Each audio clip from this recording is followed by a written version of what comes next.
Our next speaker is Hilary Ashworth. She's the Executive Director at RGD. She's joining us today from Toronto, Ontario, and will be speaking on the ethics and professionalism, community, and accessible resources for creatives. Hilary, I'd love to know if you'd like questions throughout the presentation or if you'd like us to wait until after during your Q&A. Otherwise, feel free to turn on your screen and get started. I'm good to take questions throughout. Okay. I just have to note that and take a look, but feel free to get my attention if there is a question and I need to add some information or details for everyone. Okay. Okay, so I need to share my screen. And hopefully this will work all right.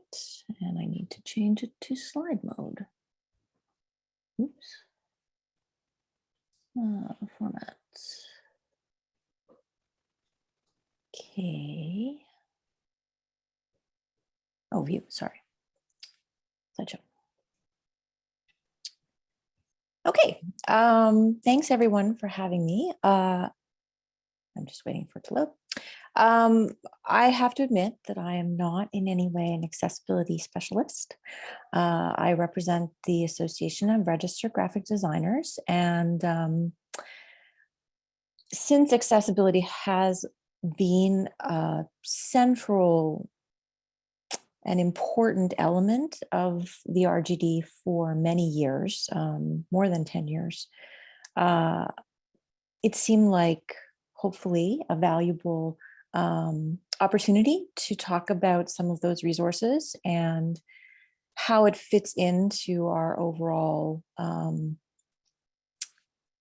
mandate and existence. And hopefully some of the resources can be helpful and also indicate some of the ways that accessibility information is being shared within the design community, graphic design community specifically. So a little bit about RGD. We are a nonprofit organization. We were established in 1996 by an act of the Ontario legislature, but we now have members across Canada, about 4,400 altogether, including a significant number of students. We have about half of our membership are student members. It's an important focus of our activity, and I think it's a very important group to think about accessibility in the context of becoming graphic designers and in the context of all of the work that they do and that our professional members do. It's certainly an area that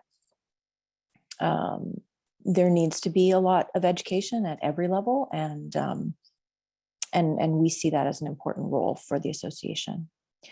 So just our mandate, and this sort of relates, we sort of themed the presentation on this statement: through RGD, Canadian designers exchange ideas, educate and inspire, set professional standards, and build a strong, supportive community dedicated to advocating for the value of design. And so I'm going to talk a bit about that mandate within the context of our activities and how those activities relate to accessibility, and hopefully, again, how they can be applied more broadly. So the first element, exchanging ideas. As I mentioned, we are a membership of about 4,400 people. And a big part of who we are is a community coming together to really share information and discuss the issues that are key to the work that our members are doing. And accessibility is a central part of that. We have a Slack community where our members ask questions, share information, and we have a channel specifically for accessibility. And we get I thought I would share a few of the very specific questions that have come up on this channel. And I just wanted, this is very specific to all of our members, but I think it's fair to say there are lots of online communities, lots of online forums where accessibility issues are discussed. And of course, where having an opportunity to ask these questions and discuss the specific nitty-gritty of how to do effective, valuable, accessible design come up. So this is one example. Hopefully, I'll read out the question. Does anyone have a recommend? Oop, I'm not going to be able to read the question. Does anyone have a recommendation for how to help a colorblind individual use a multitude of brand colors within a document, especially Microsoft Office, PowerPoint? And the answer was from another member who just shared the information. PowerPoint has both hex codes and eyedropper. You can either establish a working regimen that includes checking the hex codes or have example colors labeled with their appropriate use and use the eyedropper tool. Brand colors are well-defined and shouldn't include a multitude of greens in one project. So that's just one example of the kind of very specific, to me at least, very specific question that has been raised and a response. There's also been questions about video production. That's a major area where I think AODA guidelines and further understanding of how to make videos that, animated videos, broadcast title graphics, accessible has come up within our membership, and it is a point of discussion. So those are some of the questions that we get. We also get a lot of questions for and suggestions for other resources that might be available for people. So whether it's designing for print, designing for web, or designing for environmental graphic design, signage, and wayfinding, these things come up, and there is discussion on the platform.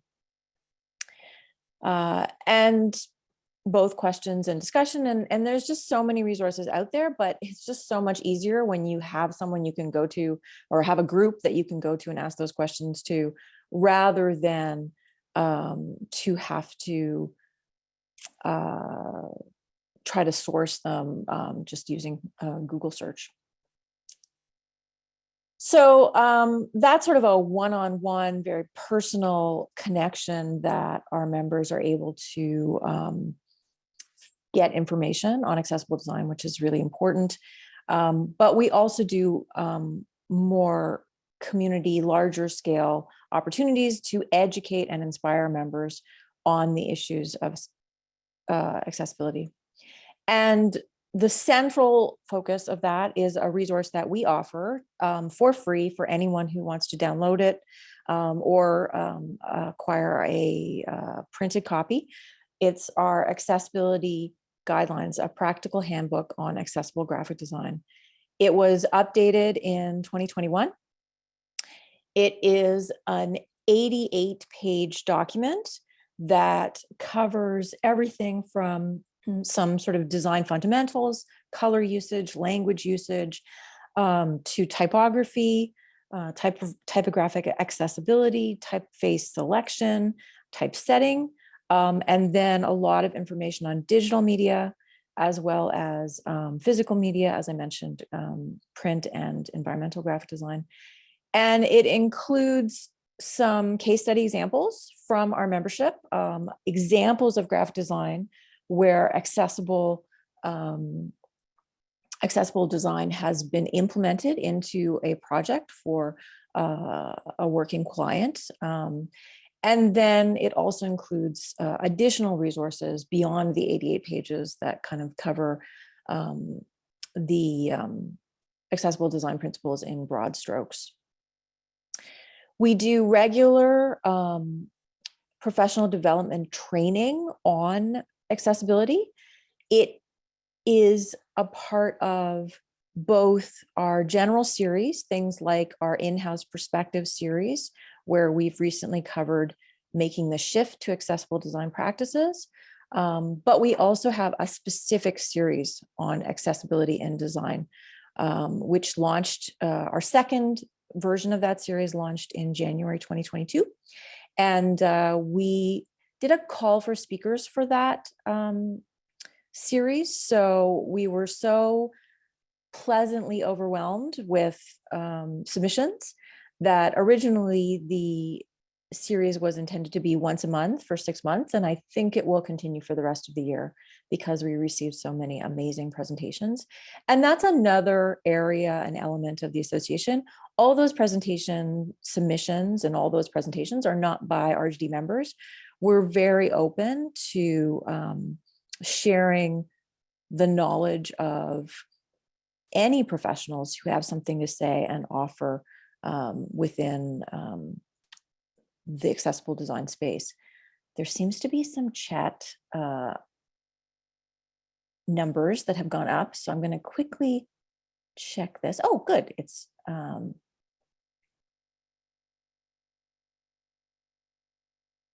I think we are good. We're getting positive feedback about our resource, so that is great news. I hope everybody gets a chance to download it. Now I have to move these close.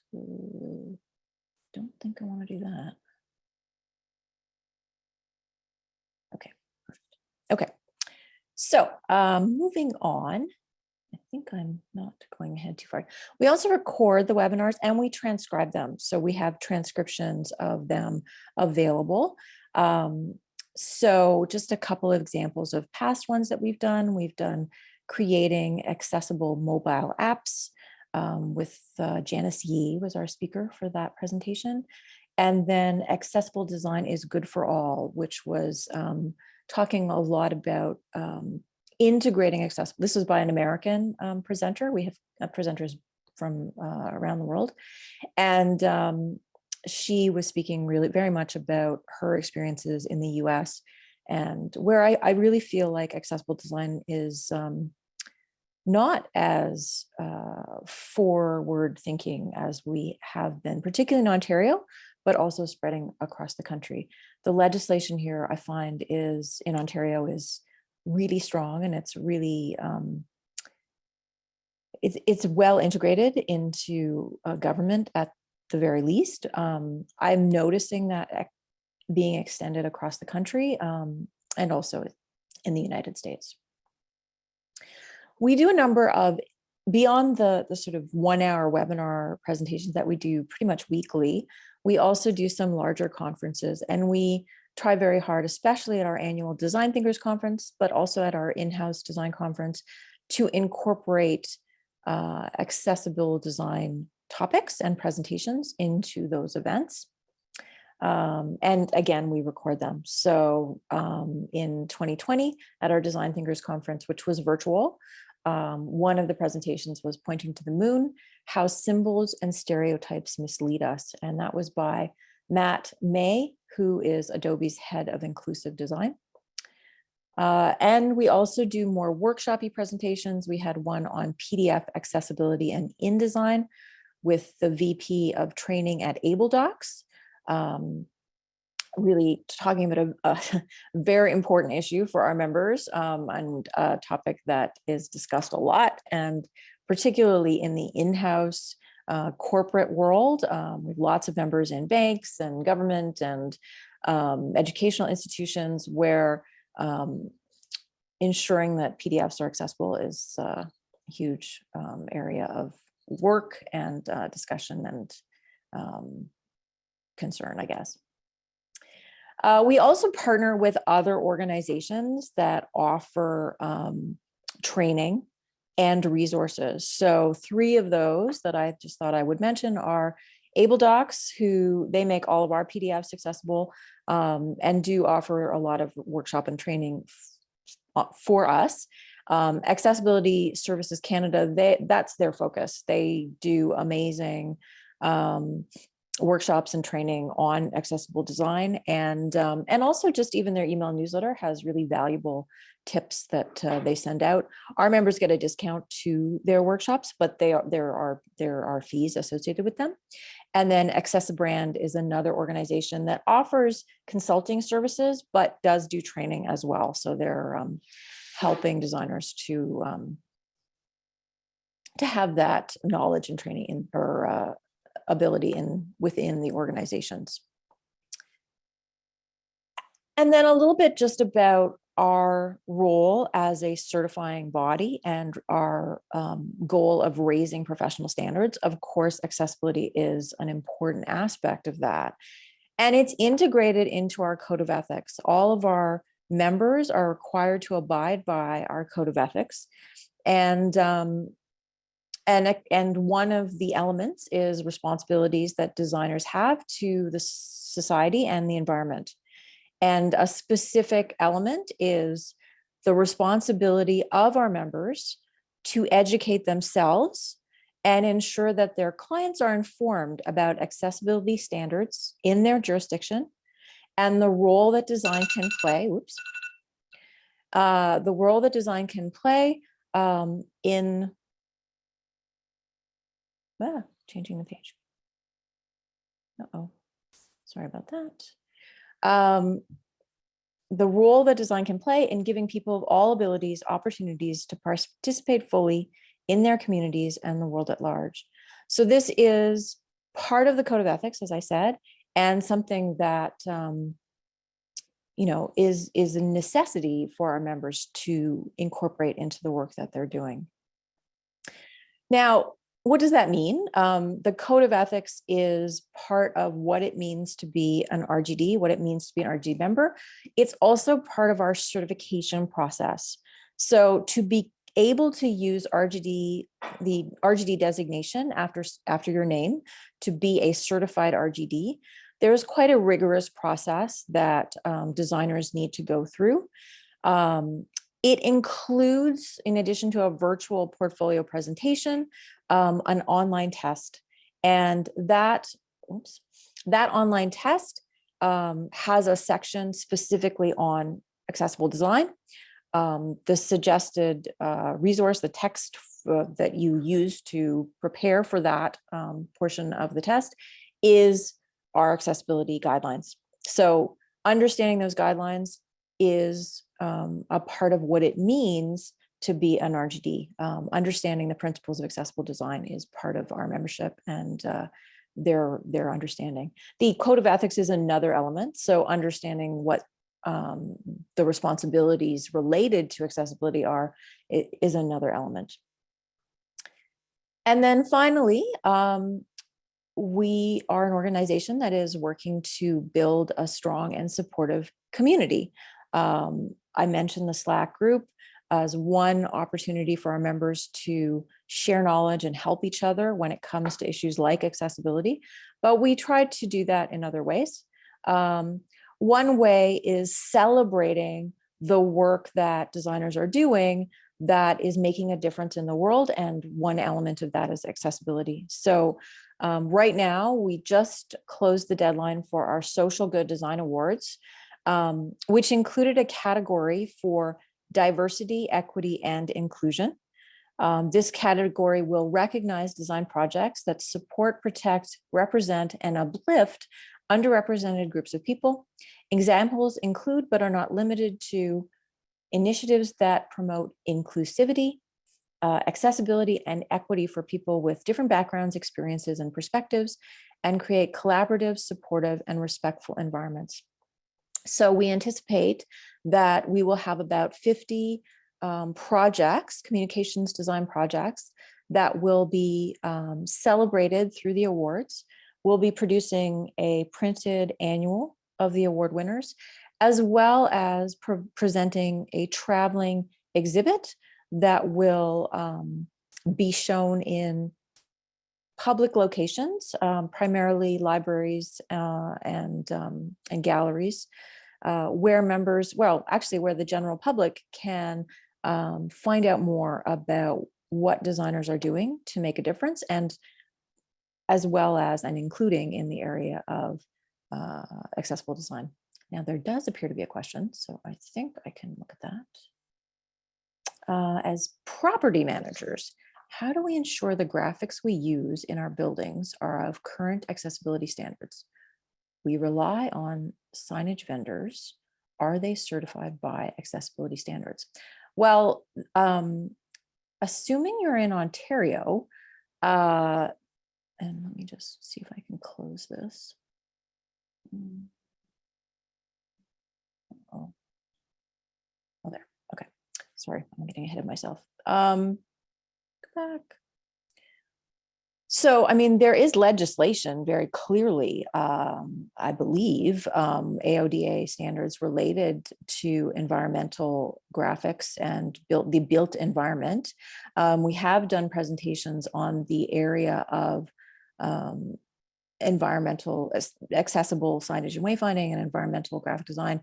And certainly we have members who work in that area who are experts, but I believe that at least in Ontario, the AODA does have requirements for accessibility when it comes to that sort of type of graphic work. So I would imagine your fabricators are aware, but if not, certainly think about incorporating designers who have that knowledge into the production of the work that you're producing. Hopefully that answers the question. Another awards program that we do is for designers who are 35 years of age and younger. So professionals, not students, but who are at the earlier stages of their career. And this awards program is judged in part on community impact. And we see the sort of incorporation of accessible design as a key element of that ability of designers to have an impact in their community, a really important and significant one. And then we also do a student awards program. I'm hoping and I assume that there are some students here in the audience. We will be presenting our annual student awards program with a deadline of entries of May 20th. We're open for entries now. It's free for student members to enter this program. We'll be giving away $15,000 in cash prizes, and all entrants receive feedback from our judges. One of our categories, there's, I believe, 20 categories in all. One of our categories is specific to accessible design. So really, I mean, any students who are here at this event and who have picked up lots of great information on doing accessible design, I encourage you to incorporate that into your work and to enter it into this award. And it is sponsored by a company called Intent, which does a lot of work. Well, they focus on work for social good, and they're experts in the area of accessibility. And just on the screen, we have an image of the work by a student from George Brown College, who was the winner of the award in 2021. And that is the project Teach, Engage, Access that was submitted by her and was the winner. We also have honorable mentions as well. And yeah, like I said, I encourage everyone to enter. I'll just see if there's another question I can answer. How can we find out about the award? That's a good question. At the end, I'm going to provide our website, which is RGD.ca. And if you go to the site, you should be able to find more information about it. But I will also, yeah, I will talk a bit more about that in a minute. In addition to the Slack community, we have something called virtual communities. Now, these groups of members generally are focused on a specific type of work or work in a specific type of environment. So there's one for solo designers, there's one for designers who work for municipal government, there's one for designers who work in post-secondary education, there's one for firm owners, there's one for designers who do signage and wayfinding design, which we were talking about before. These groups aren't specific to accessibility, but because it's such a relevant and important issue for our membership, we often organize special presentations on accessible design for these groups. And I'm actually hoping, based in part on this presentation, to look to establish a new virtual community specific to designers who specialize in accessible design, because it's one thing for us to share the broad knowledge that all designers need to know about accessible design. But I think it would be really interesting to bring together a group of designers where that's their day-and-day focus, and they're more on the training side and really the consulting side of accessible design, serving the community with the finer points of design when a more broad knowledge is not enough. Okay, a couple more questions. What advice would you give to designers who want to design more accessibly? Well, I think certainly looking at our handbook, reading it thoroughly would be a good start. I mean, I think there's some really general principles about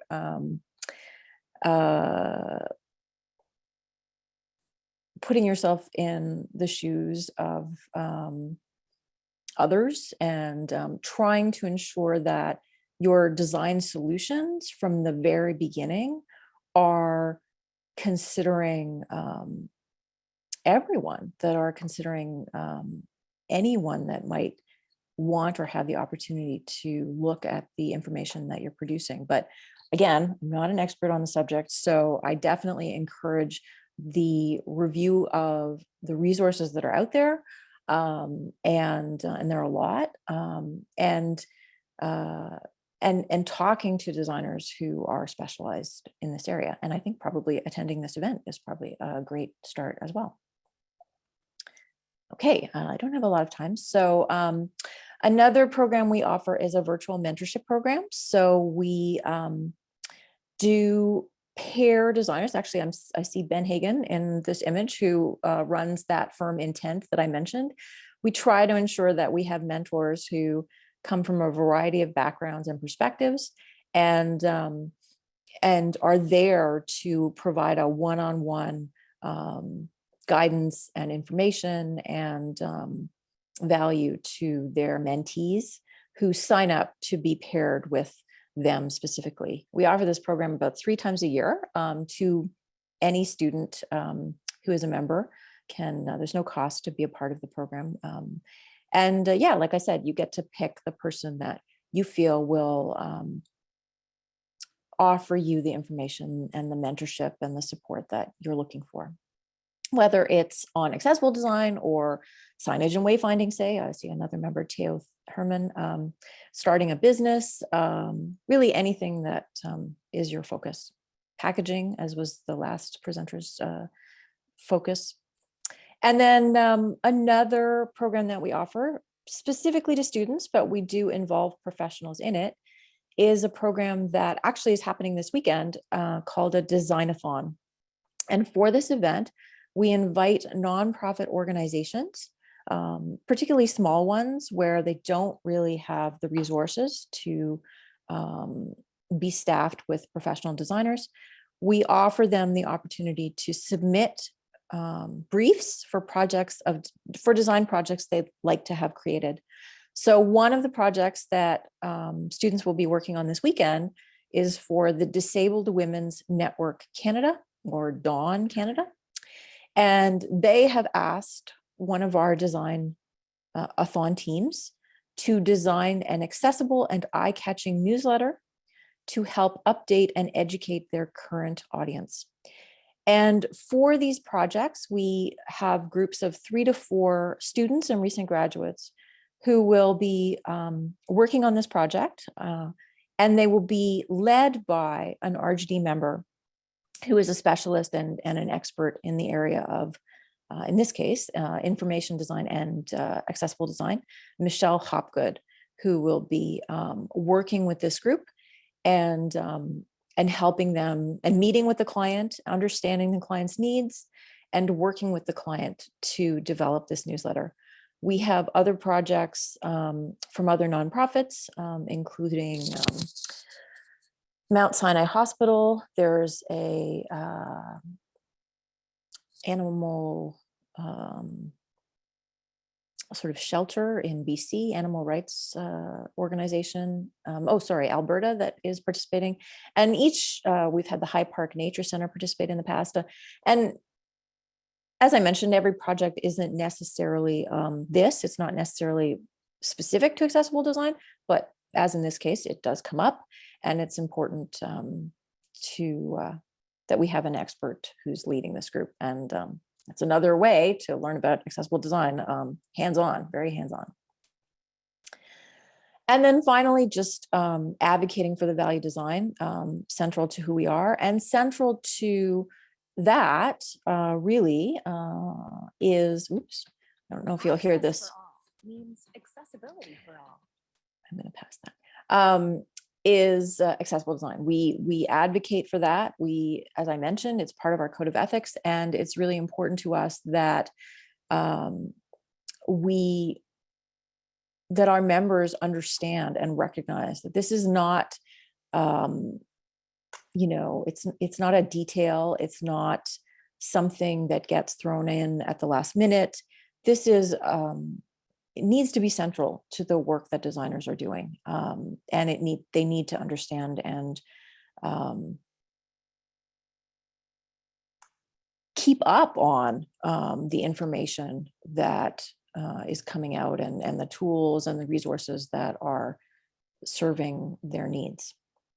But we do advocate on a number of issues as well, beyond accessible design. And we provide resources beyond the accessible design resources. So issues like doing pro bono work, doing work for free as for nonprofits and charities for causes that matter to you designers. We have guidelines on that. We have very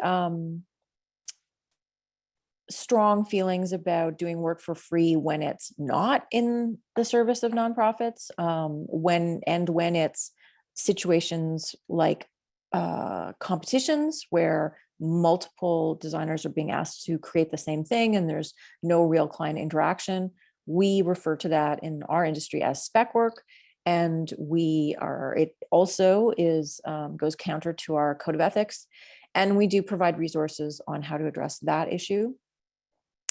And then value is an important element of our organization, ensuring that designers understand their value and are advocating for it on their own behalf.